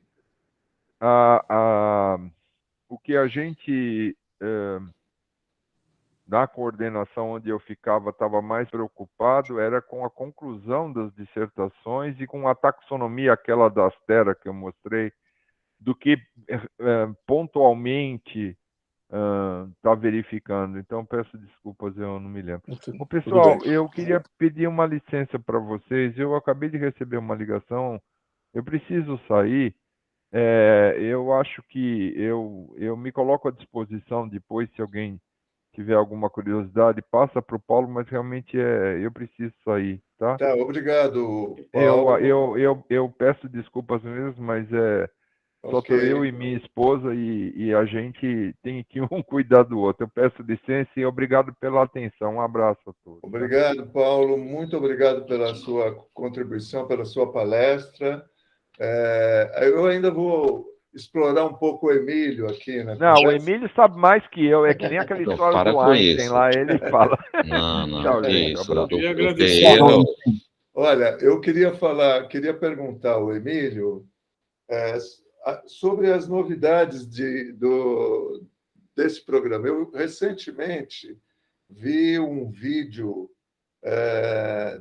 de instalação de vários sensores, acho que num helicóptero, simulando a ação automática sem piloto do futuro EV, né? Essa é uma coisa bem recente, mas mostra que está num avanço impressionante o desenvolvimento do processo de automação do software, de controle automático do equipamento, no caso, foi testado num helicóptero, fazendo o voo no Rio de Janeiro, onde me parece vai ser lançado o eVTOL da Embraer, numa das primeiras demonstrações de funcionamento entre dois locais, né? Entre o Galeão e um prédio no centro do Rio, ou num local do Rio, na Gávea, não sei, não me lembro exatamente, mas já está, o avanço já é impressionante. É isso mesmo, Emílio? Como é que está? Olha, esse programa foi posterior à minha aposentadoria, na minha saída. Eu saí em junho de 2016, portanto, já 6 anos, né? Mas, pelo que eu acredito, eu acho que o eVTOL, né, ele deve ser tripulado na fase inicial, eu acredito. E depois, obviamente, a plataforma, eu acredito que eles devem desenvolver, porque eles anunciaram isso, né, que vai ser um veículo autônomo. E aí você fala, poxa vida, Emílio, será que é possível? Totalmente possível, né? Hoje em dia, se você vê quantas máquinas eles são autônomos, né, principalmente máquinas assim de militares, né, que ele tem uma máquina de como é que chama lá, para fazer o mapeamento de áreas que usa o motor do 145, um Rolls-Royce 3007, quer dizer. Então, hoje ele decola sozinho, faz as fotografias onde ele quer, voa em altíssimo nível, e faz fotografia e volta. Então, é claro que É a possível. tecnologia permite isso hoje, mas eu acho que vai ser uma evolução, né? Imagino, assim. Mas eu tenho pouco contato sobre produtos novos, como deveria ser mesmo, né? Principalmente um produto estratégico como esse, né? Como você vê, Emílio, essa adaptação dos E2 para carga? Eu não sei.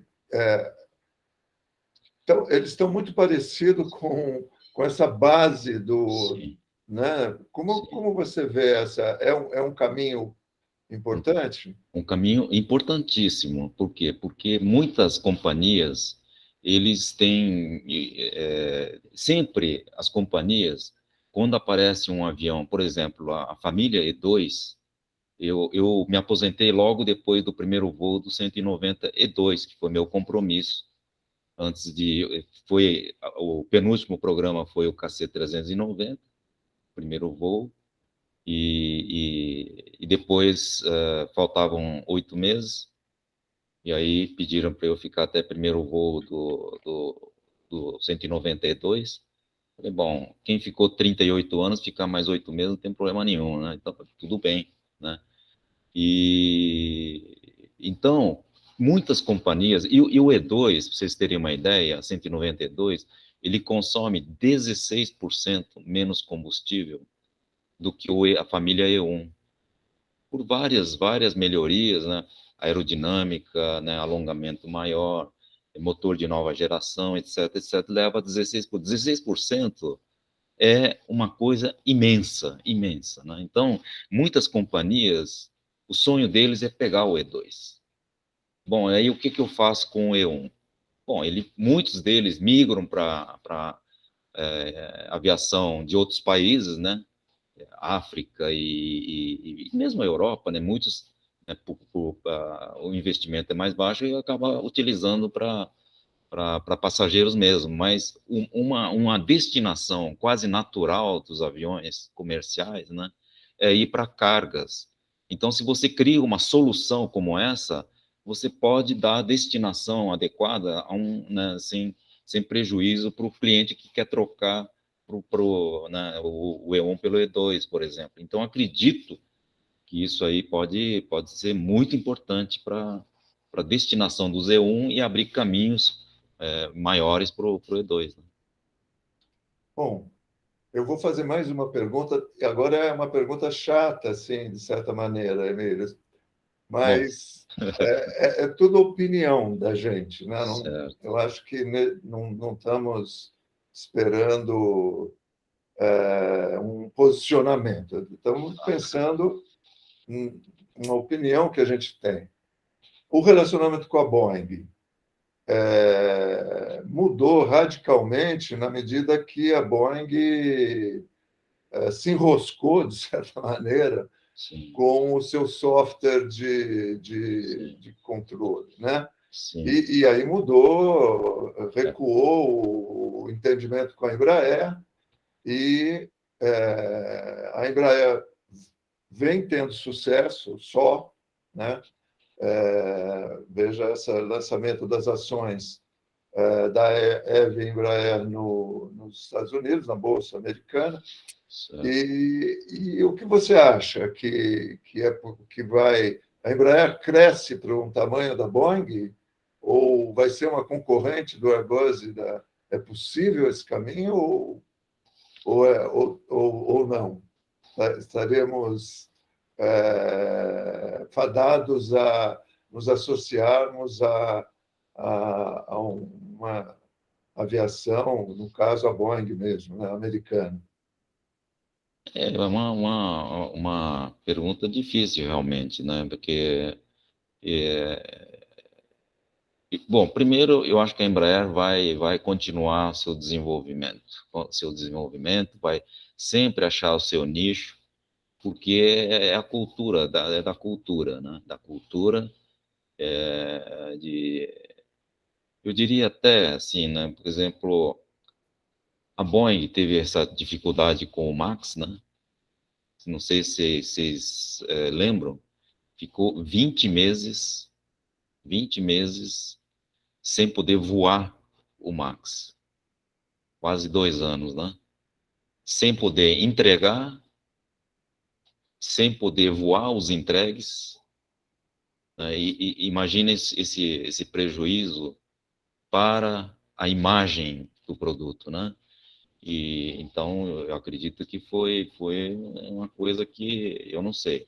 Eu não sei do que seria a Embraer se tivesse junto, né, nessa jornada, né? Então é difícil. Eu realmente não consigo avaliar isso, mas com certeza seria um impacto, teria um impacto. E eu acredito que não seria, não ficaria imune, né?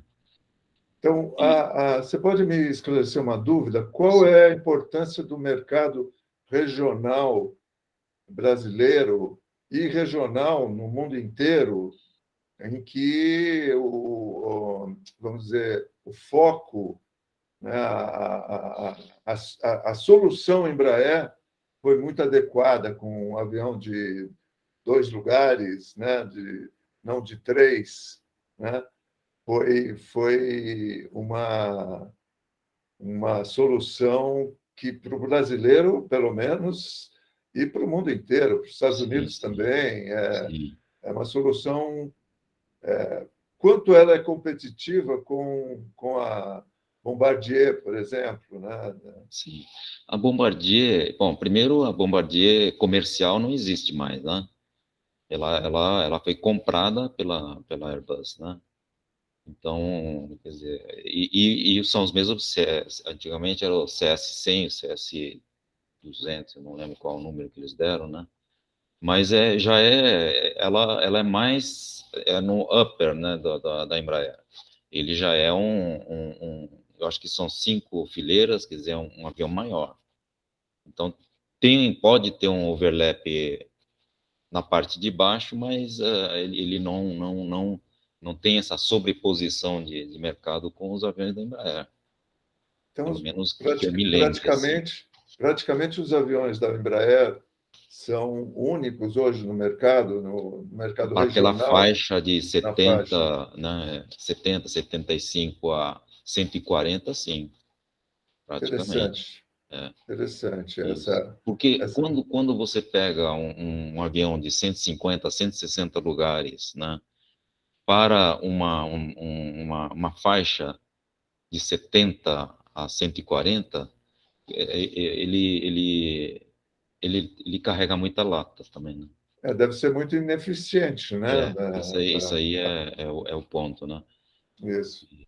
Eu acredito Interessante. nisso, mas a Embraer, em um certo momento, fez esse estudo de mercado, né? A inteligência de mercado da aviação comercial provavelmente fez esse estudo e realmente optou por modernizar e esticar um pouquinho mais o 195, que de 122, se não me engano, que era o E1, foi para 144 passageiros, que cobre uma gama bastante importante, né? Com uma eficiência enorme, como eu falei para você, né? Obrigado, Então, Emílio. Vou passar a palavra para o Agenor Fleury, sim. novamente, por Mas favor. só para vocês lembrarem, né? Eu já estou fora da Embraer há 6 anos, então muitas coisas provavelmente mudaram e eu não sei como é que estão as coisas lá. Deixa eu fazer uma pergunta também meio capciosa. Ixi, Maria. Estou vendo a figura do KC-390 atrás de você. Isso já não é um ensaio para poder fabricar aviões wide-body no futuro? Então, esse avião foi o maior avião que nós fizemos, né? A Embraer fez. E eu acho que é decisão de mercado, né? Decisão de negócio. Mas você fala assim, bom, a Embraer será que faria um avião maior? Eu não tenho dúvida. Não tenho dúvida. Você pega um KC como esse, né? A complexidade dele, né? Não só da plataforma, né? A plataforma, para vocês terem uma ideia, a plataforma KC390, ele foi certificado pelos requisitos civis. Ele tem uma certificação civil. Então, a área de estruturas, sistemas, desempenho, é tudo certificado como se fosse um Boeing. É a mesma coisa, mesmos requisitos, né? Aí, claro, tem a parte de missão, a parte militar, né?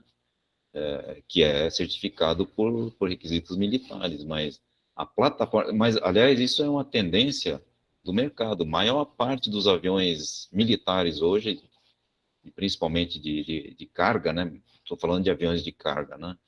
Eles são a plataforma, o avião, os sistemas avião e tudo, porque são certificados pelos requisitos militares e por órgão de certificação civil, né? Isso é uma dor de cabeça a menos para as forças aéreas, né? Porque ele se preocupa só com os sistemas de missão, né? Isso é a tendência que o mundo inteiro tá seguindo, né? Então, plataforma dos KC390 é certificado pela ANAC. Se for para a FAA, com certeza a FAA vai entrar. Se for para a Europa, a EASA, com certeza vai olhar a certificação da plataforma. É assim que funciona. Muito obrigado, então, Emílio. Eu quero saudar ao Emílio e ao Paulo Lourenção pela excelente palestra, pela excelente tarde tarde e noite que tivemos ouvindo vocês. Parabéns pelo trabalho, parabéns para o ITA na sua relação com a Embraer, o sucesso dessa empreitada e sextou. Estamos chegando ao final, então. Parabéns. Falou. Boa noite a todos. Muito obrigado, Emílio. Foi muito excelente a sua palestra. Não, mas eu não estou dando palestra. Eu entrei como ouvinte e o Paulo... Foi muito bom. O trabalho de vocês foi ótimo. Poxa vida. O trabalho conjunto foi uma dupla fantástica. Poxa grande vida, abraço a todos. Não estava previsto para vir, não. Eu entrei para assistir. Aliás, o Paulo, fantástico o trabalho dele lá. Impressionante, sim. Realmente é impressionante o que ele apresentou, o trabalho aí. Na verdade, eu entrei para agradecer a ele, porque eu fui beneficiado por quase 30 anos na liderança lá na Embraer e beneficiado do trabalho dele. Parabéns, então, será para que vocês. eu poderia fazer uma ideia que me ocorreu, né? Será que os senhores